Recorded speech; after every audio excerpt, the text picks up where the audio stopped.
நேயர்களே வணக்கம். நான் உங்கள் மார்ஷல். சிறப்பு நேர்காணலுக்காக இன்று நம்முடன் தமிழ்நாடு தன்னுரிமை கழகத்தின் தலைவர் திரு பழக்கருப்பையா இணைந்திருக்கிறார். வாருங்கள் பேசலாம். ஐயா வணக்கம். அஜித் குமார் என்கிற அந்த வாலிபர் சிவகங்கை மாவட்டத்தில் விசாரணைக்காக போலீசாரால் அழைத்துச் செல்லப்பட்ட போது அங்கேயே மரணம் அடைந்த தகவல் தமிழ்நாட்டு முழுவதும் அதிர்ச்சி ஏற்படுத்தியிருக்கிறது. நிறைய சொல்றாங்க, அவங்க போட்டு சித்திரவதை செய்து அடிக்கிற வீடியோ எல்லாம் வெளியே வந்திருக்கு.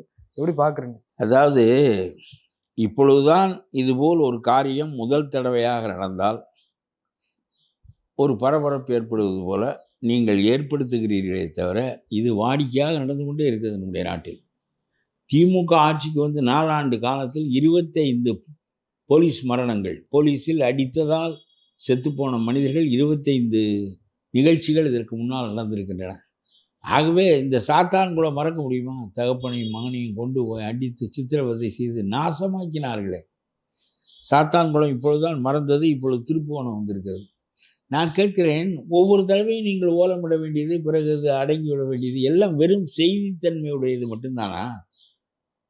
இந்த நாட்டிலே ஒரு குறிப்பிட்ட காரியம் நடந்தால் அதற்கு எதிரான கருத்துருவாக்கம் ஒன்று நடைபெற வேண்டும். அந்த கருத்துருவாக்கத்தை அறிஞர்கள், எதிர்க்கட்சி தலைவர்கள், ஊடகங்கள் 3 பேரும் சேர்ந்து உருவாக்க வேண்டும்.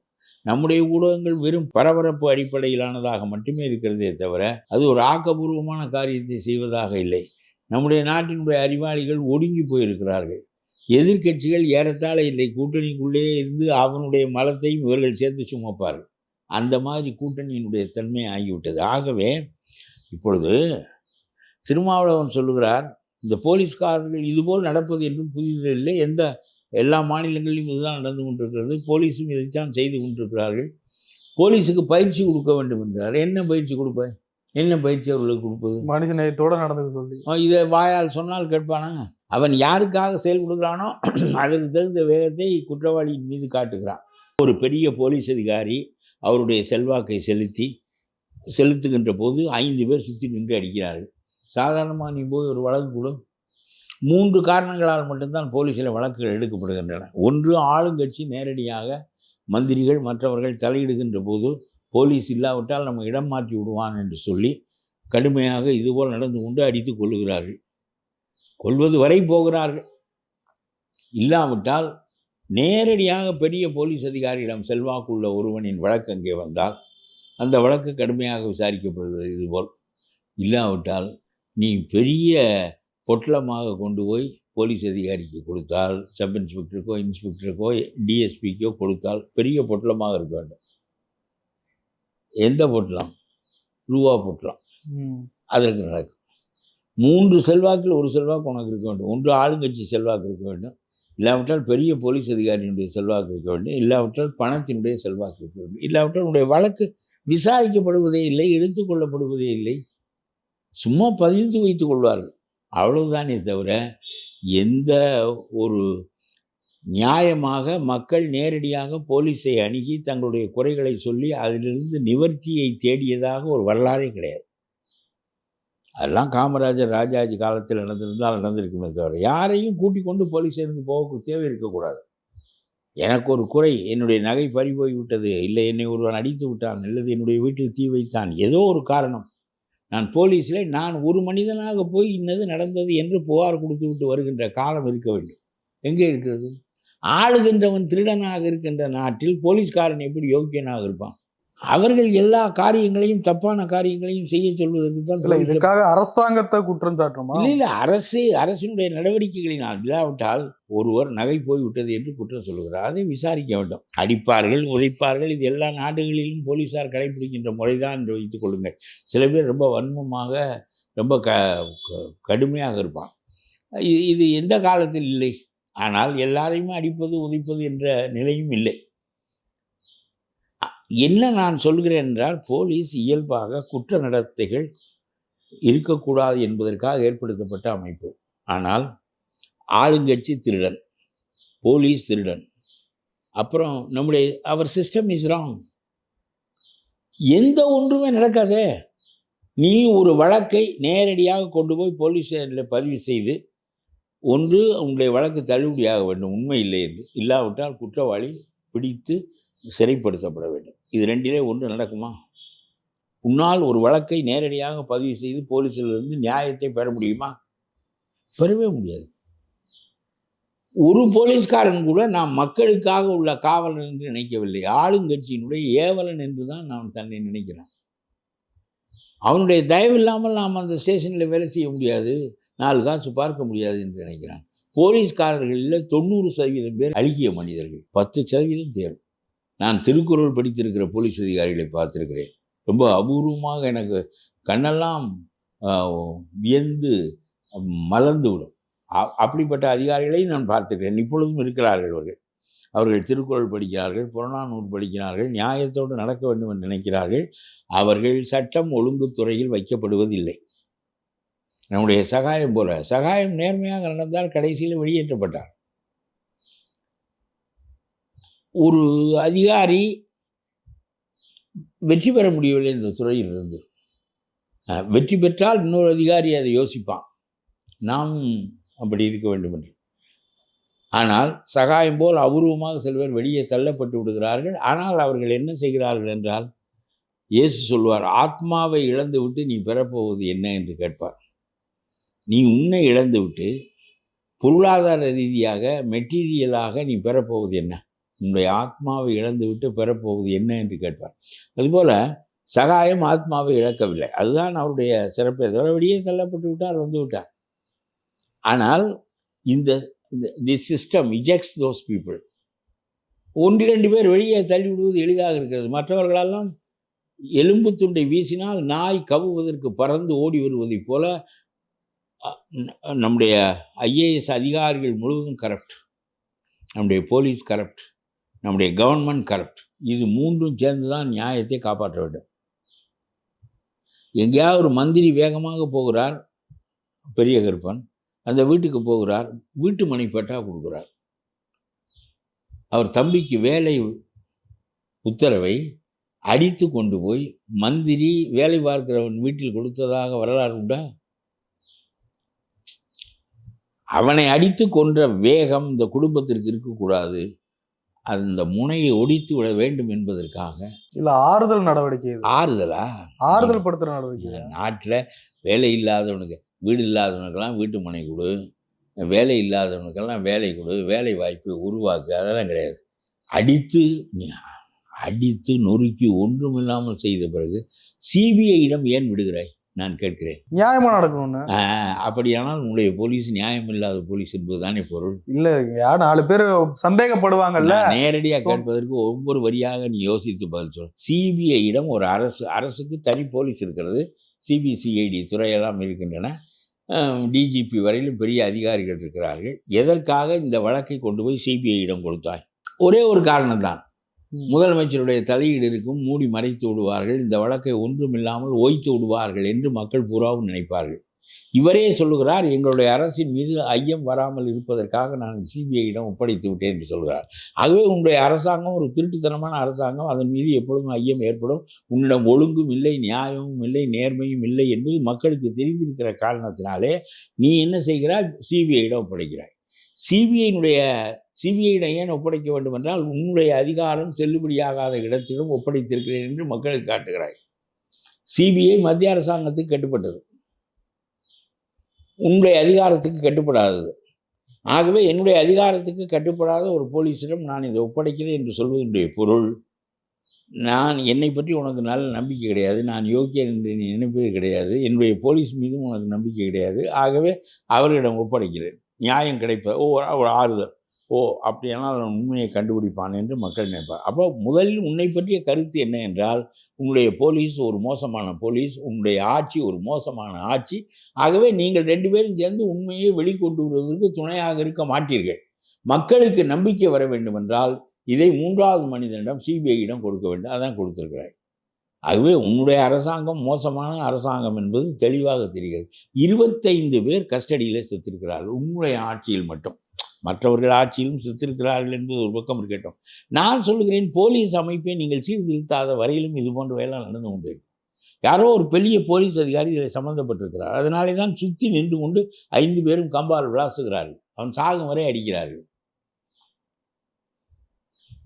அவர் யார்? அந்த சார் யார் என்று அண்ணா பல்கலைக்கழகத்தில் கேட்டது போல் இந்த அதிகாரி யார்? ஆக எஸ்பி இதில் சம்மந்தப்படவில்லை. எஸ்பி காத்திருப்பில் வைக்கப்பட்டிருக்கிறார், வைக்கப்படும். யாராவது ஒருத்தனை பிடித்து அந்த நேரத்துக்கு வெட்டி கொடுத்து விட்டு நாங்கள் சிறந்தவர்கள் தான் என்று காட்டிக்கொள்ளத்தான் அரசு நினைக்கிறதே தவிர, நியாயமாக நேர்மையாக எந்த ஒரு மனிதனாக இருந்தாலும் காவல் நிலையம் என்ற பலகையை பார்த்துவிட்டு தன்னுடைய புகாரை கொடுக்க போக வேண்டும். அந்த புகார் எடுத்துக்கொள்ளப்பட வேண்டும், விசாரிக்கப்பட வேண்டும், அவனுக்கு குறை நிவர்த்திக்கப்பட வேண்டும். அப்படிப்பட்ட நிலை இந்த நாட்டிலே இல்லையே. எங்கே இருக்கிறது? இன்றைக்கு என்ன நீ பெரிய நியாயமாக நடந்து விட்டாய்? மக்களெல்லாம் கொதிக்கிறார்கள். அதனாலே நீ உடனே வீட்டு மனையை கொண்டு போய் கொடுக்குறாய், வேலையை கொண்டு போய் கொடுக்குறாய். நாட்டில் இவர்கள் இந்த குடும்பத்திற்கு மட்டும்தான் வீட்டு மனையும் வேலையும் இல்லையா? உன்னுடைய டாஸ்மார்க்கு கள்ளச்சாராயத்தை ஊக்குவிக்கும். ஏனென்றால் 250 ரூபாய் கொடுத்து வாங்கி குடிக்க முடியாதவனெல்லாம் 25 ரூபாய்க்கு குடிப்பதற்கு கள்ளச்சாராயம் தான் வழி. அந்த கள்ளச்சாராயத்தினால் அவன் சாவான், கண் குருடாகும். கள்ளக்குறிச்சியில் தாழ்த்தப்பட்ட மக்கள் 100 பேர் செத்து போனார்கள், 100 பேர் குருடர்களாக ஆனார்கள். 10 லட்ச ரூபாய் கொண்டு போய் கொடுக்குறாய். ஆக உடனே அவர்களுக்கு ஏதாவது கொடுத்தால் நம்முடைய மக்களுக்கு இந்த அழுகிற பிள்ளைக்கு மிட்டாய் கொடுப்பது போல நீ இந்த வீட்டு மனையும் அதையும் கொடுக்குறாய். இந்த வீட்டு மனை தேவைப்படுகிறவர்கள் இந்த நாட்டில் எவ்வளோ பேர் இருக்கிறார்கள் என்று எப்பொழுதாவது கவலைப்பட்டிருக்கிறாய? நேற்று வரையிலும் அந்த உயிர் போகாத வரையிலும் அந்த வீட்டுக்கு ஒரு வீட்டு மனை கிடையாது, அந்த வீட்டுக்கு ஒரு வேலை கிடையாது. அவன் வாட்ச்மேன் வேலை கோயிலில் பார்க்கிறான், தற்காலிக வேலை. ஆனால் அவன் அடிபட்டு இவர்கள் கையில் சாவானே ஆனால் உடனே அந்த வீட்டுக்கு வீட்டு மனை போகும், வேலை போகும். நீ என்ன அரசு நடத்துகிறாய்? இப்படி ஏமாற்றி எவ்வளவு காலம் நீங்க சொல்றது நிவாரணம் கொடுக்க கூடாதுன்றீங்களா? நிவாரணம் நான் சொல்லுகிறேன், வீடு இல்லாதவனுக்கெல்லாம் வீட்டு மனை கொடு, அரசு வேலை இல்லாதவனுக்கெல்லாம் வேலை கொடு. இந்த ஒரு மனிதர் எதற்காக கொடுத்தாய்? இது எதற்காக கொடுத்தாய்? அந்த ஒரு மனிதர் இறந்துட்டாரு, அவர் ஒரு வீட்டுக்கு சம்பாரிச்சு கொடுத்துருப்பாருல்ல, அந்த இடத்த நிரப்புறதுக்கு அந்த சப்போர்ட் ஒன்று இறங்கிருச்சு. ஒரு கூடுதல் சப்போர்ட் கொடுக்குறாரு ஸ்டாலின். இந்த உலகத்தில் இது போன்ற இளைஞர்கள் ஏராளமாக வேலை இல்லாமல் இருக்கிறார்களே, குடும்பத்துக்கு சம்பாதித்து போட முடியாமல் அவர்களுக்கெல்லாம் கொடுத்தா அவங்க இருந்து கொடுக்க முடியலங்கயா, இவர் இல்ல. கொந்தளிப்பு ஏற்படும் என்று நினைக்கிறாய். அடித்து கொள்ளுகிறார்கள் இந்த அரசிலே. இது ஒரு கொலைகார அரசு. ஒரே ஒரு முறை பாண்டியன் நெடுஞ்செழியன் இது போல கொலைகாரத்தன்மையோடு நடந்து கொண்டான். தன்னுடைய உயிரை நீக்கி தன்னுடைய பாவத்தை கழுவி கொண்டான். நீ கொலைகார அரசு என்று நினைப்பார்களே என்று உடனே அவன் வீட்டுக்கு அரிசி மூட்டை கொண்டு போய் கொடு, வேலை கொண்டு போய் கொடு, வீட்டு மனை கொண்டு போய் கொடு. மந்திரியை வீட்டுக்கு போய் வேலைக்கு உத்தரவு வழங்கிய நிகழ்ச்சியை இதற்கு முன்னால் நாம் பார்த்துருக்கிறோமா? இந்த ஏமாற்றுகளில் நீங்களும் மயங்குகிறீர்களே. என்னுடைய அண்ணனை அடித்து கொண்டவனை 5 பேரையும் தூக்கிலே போடு, பரவாயில்லை, எங்களுடைய குடும்பம் ஏழ்மை குடும்பம் தான், இதுபோல் வேலை பார்த்து நாங்கள் இதற்கு முன்னால் பிழைத்தது போல் பிழைத்துக் கொள்வோம், அரை வயிற்று கஞ்சியாவது குடித்து பிழைத்துக் கொள்வோம் என்று சொல்ல அவர்களுக்கு தெரியாது. அந்த ஜனங்கள் ஏழை ஜனங்கள். அவ்வளோதான். என்னிடம் நீ இதை செய்தால் நான் இது போல தான் சொல்லுவேன். அவர்களுக்கு தெரியாது. அவர்கள் இக்னரண்ட் பீப்புள், அறியாமையால் வாடுகின்ற மக்கள். அவர்களுக்கு தீங்கு இழைக்கப்படுகின்ற போது அழுகத்தான் தெரியும், கூக்குரலிடத்தான் தெரியும். எவ்வளவு ஒரு மனிதனை எதற்காக அவன் திருடினானா இல்லையா என்று விசாரிப்பதற்கு அடித்து கொள்வதை தவிர வேறு வழி இல்லை என்றால், அடித்து கொள்ளுகின்ற அளவுக்கு வெறி இந்த போலீஸ்காரர்களுக்கு ஏன் ஏறி இருக்க வேண்டும்? அந்த தூண்டுதல் வேறு ஏதோ ஒரு பெரிய இடத்திலிருந்து வந்திருக்க வேண்டும். அவனுக்கு அந்த டாக்டர், நகையை பறி கொடுத்த டாக்டர் வேண்டியவராக இருக்க வேண்டும், ஏதோ ஒரு தொடர்பு இருக்க வேண்டும், உறவு இருக்க வேண்டும். அதனால இதெல்லாம் இப்படியே நடக்கிறது. சாத்தான் குளத்திலே ஒரு போலீஸ்காரனுக்கு அடங்க மறுத்த ஒரு தகப்பனையும் மகனையும் கொண்டு போய் அடித்து நைத்து கொன்றார்களே, என்ன பாவம்! இந்த பாவத்தின் குரல், அந்த அழுகை நாடு முழுவதும் தொடர்ந்து கேட்டுக்கொண்டே இருக்கிறதே. ஏன் நீ, உனக்கு வேலை என்ன? ஆள்வது, திட்டங்கள் வகுப்பது, வரியை திரட்டுவது. வரியை திரட்டு, உனக்கு என்ன கொள்கை வைத்திருக்கிறாயோ அந்த கொள்கையின்படி அந்த வரிக்கு திட்டமிடு. இவ்வளவுதான் செய்ய வேண்டியது. உனக்கு மரியாதை, கார், வண்டி, அதிகாரம் எல்லாம் கொடுக்கப்பட்டிருக்கு. நீ அதையெல்லாம் விட்டு சுரண்டுவது, ஆற்று மணலை சுரண்டுவது, மலையை சுரண்டுவது, எல்லாவற்றையும் சுரண்டுவது ஒத்து வருகின்ற 5 கலெக்டர்களின் மீது இந்த ஆட்சியிலே தானே வழக்கு போடப்பட்டிருக்கிறது. 5 கலெக்டர்களை திருடர்கள் என்று போய் ஆயத்துறை நிறுத்தி இருக்கிறது, அமலாக்கத்துறை நிறுத்தி இருக்கிறது, கோர்ட்டில் நிற்கிறார்கள்.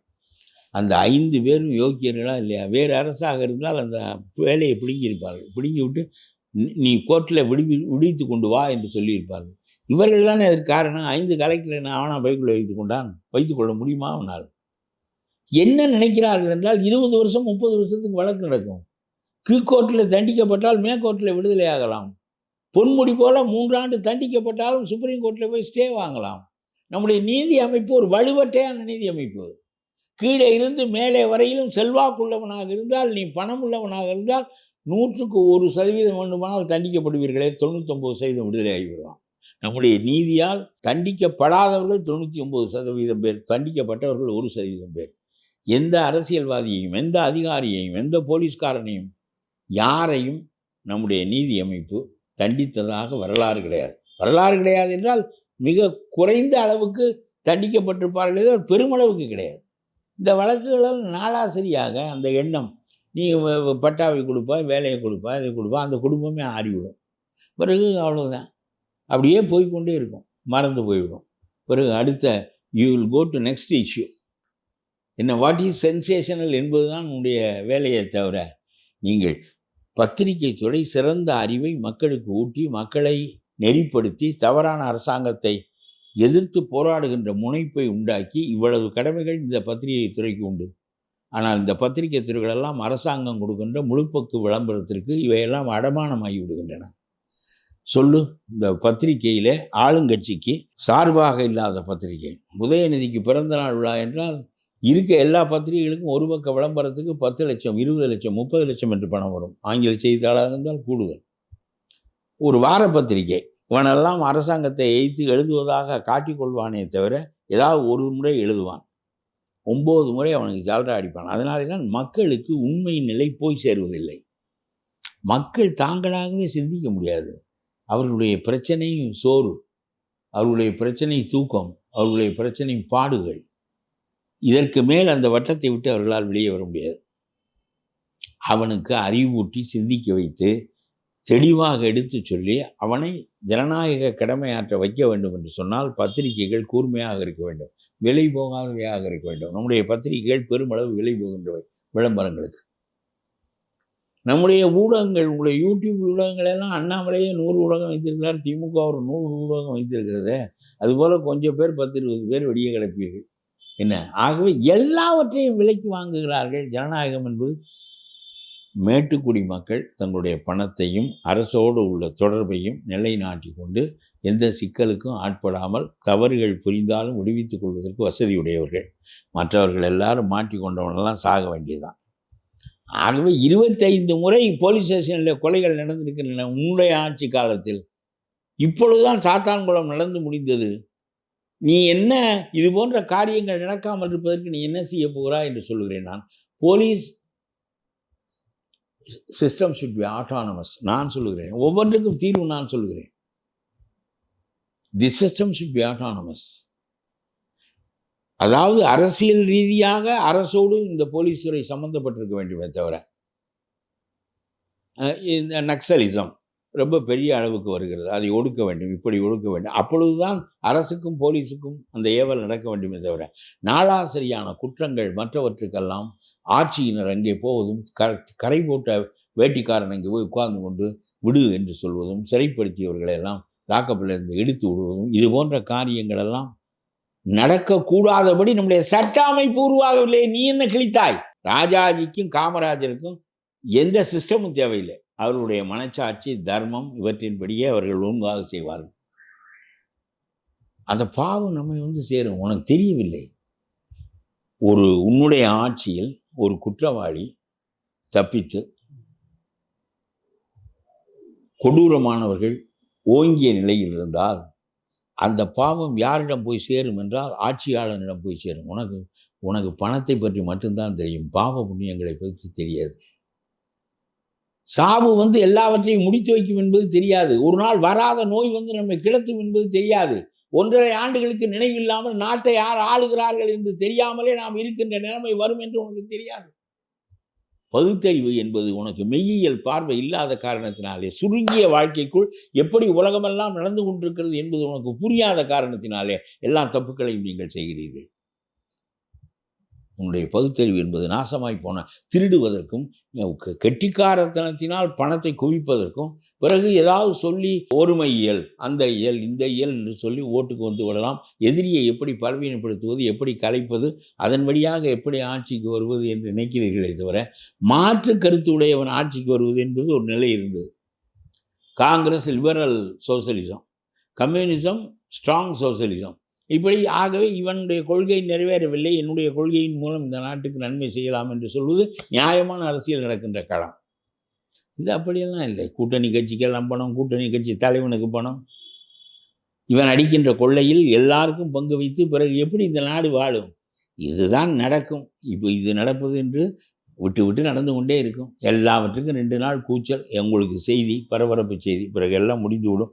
இந்த நாடு மாறப்போவதே இல்லை.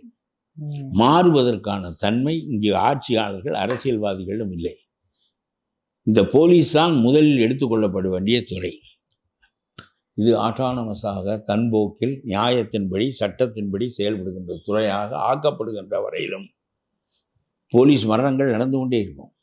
போலீஸ்காரர்கள் அயோக்கியர்களாக இருப்பார்கள், லஞ்சம் வாங்குகிறார்களாக இருக்கும். ஆளுங்கட்சி சொல்ல வேண்டும், இல்லாவிட்டால் பணம் மூட்டை கைமாற வேண்டும், இல்லாவிட்டால் பெரிய அதிகாரியினுடைய தயவுக்காக இதை செய்ய வேண்டும். இது 3 காரணங்களினால் எல்லா காரியங்களும் நடக்கின்றன. நிரபராதிகள் அடித்து கொல்லப்படுவார்கள், நியாயமான்கள் சிறையில் வைக்கப்படுவார்கள். இதுதான் நடக்கும். தி சிஸ்டம் இஸ் ராங். பெரிய அம்பேத்கர் உண்டாக்கி வைத்து விட்டு போன சிஸ்டம் அப்படி இப்படி என்று சொல்கிறீர்களே, நான் கேட்கிறேன், 75 ஆண்டுகளாக இந்த நாட்டிலே நியாயமான அரசுகள் உருவாக முடியாதபடி உன்னுடைய சிஸ்டம் இருக்கிறது. நான் சொல்லுகிறேன், அவன் நியாயமானாக இருந்தாலுடைய, நேருவை போல ரொம்ப பரந்த ஜெனரஸ் மைண்டட் பர்சனாக இருந்தாலுடைய, காமராஜரை போல செல்ஃப்லெஸ் பர்சனாக இருந்தாலுடைய, ராஜாஜியை போல தார்மிக் ஓரியன்ட் பர்சனாக இருந்தாலுடைய, இவர்களெல்லாம் ஆளும்போது இதுதான் நடக்கும். சும்மா ஒரு நாளைக்கு 2 நாளைக்கு கத்தி விட்டு இதே பேசிவிட்டு பிறகு மறுபடியும் எந்த கட்சி கூட சேர்ந்தால் வரும் என்று கணக்கு போட்டுக்கொண்டு பிறகு எல்லாம் அப்படித்தான். ஆகவே எப்பொழுது கூட்டணி கட்சி தலைவனுக்கும் பணம், கூட்டணிக்கும் பணம் என்று ஆகிவிட்டதோ அப்புறம் அந்த கட்சிகளெல்லாம் ஊமைகளாகி விடுகின்றன. பெரும் குரல் எழுப்புவதில்லை. யாராவது 1-2 பேர் எழுப்புகின்ற குரலை தவிர வேறு குரலால் ஒரு பயனும் இல்லை. ஆனால் உலகத்திலே எதிலும் மாற்றிக்கொள்ளாமல் பட்டுக்கொள்ளாமல் வாழ்வதற்கு முடியுமா என்று எனக்கு தெரியவில்லை. நான் அதனால்தான் சொல்லுகிறேன், சிங்கப்பூரில் வாழ்வதற்கு எனக்கெல்லாம் வழி ஏற்படுத்தப்படுமானால் நான் இந்த நாட்டிலே வாழ்வதை விட சிங்கப்பூரில் வாழ்வதைத்தான் பெருமையாகவும் மகிழ்ச்சியாகவும் கருதுவேன். நான் என் வழியில் தவறு செய்யாமல் இருக்க முடியும். தவறு செய்கின்ற மனிதர்களிடம் நான் சிக்கிக்கொள்ளாமல் இருக்க வேண்டும் என்றால் எனக்கு சட்டத்தின் பாதுகாப்பு வேண்டும். அதை சிங்கப்பூர் வழங்கும், தமிழ்நாடு வழங்காது. எல்லாம் திருடர்களின் கூட்டம். இது ஆள்வதே மக்களின் நன்மைக்காக என்று சிந்திக்கின்ற ஒரு லீக்வான் அங்கேதான் பிறந்தான். அப்புறம் அவருடைய மகன், அவர் சொன்னார், பாராளுமன்ற உறுப்பினர்களில் லீக்வான் மகன் சொல்லுகிறார், ஒரு ஆண்டுக்கு முன்பு பாராளுமன்ற உறுப்பினர்களில் பாதி பேர் இந்தியாவிலே கிரிமினல்கள் என்று சொன்னார். இதை விட கேவலம் உலகத்தில் என்னமாவது இருக்கிறதா? நம்முடைய அரசு கொதித்தது, எப்படி நீ சொல்லலாம் என்று தூதரை விட்டு நெருக்கடி கொடுத்தது. நான் சொன்னது உண்மைதான் என்று சொல்லிவிட்டு அவர் போய்விட்டார். அதையும் பாராளுமன்றத்தில் சொன்னார், சிங்கப்பூர் பாராளுமன்றத்தில் சொன்னார்.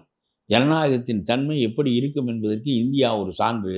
அங்கே வாழ்கிற 500 பாராளுமன்ற உறுப்பினர்களில் பாதி பேர் கிரிமினல்கள். அப்படியானால் சட்டம், இவன் தான் சட்டத்தை செய்கின்றான், அந்த சட்டம் இவனை என்ன செய்கிறது?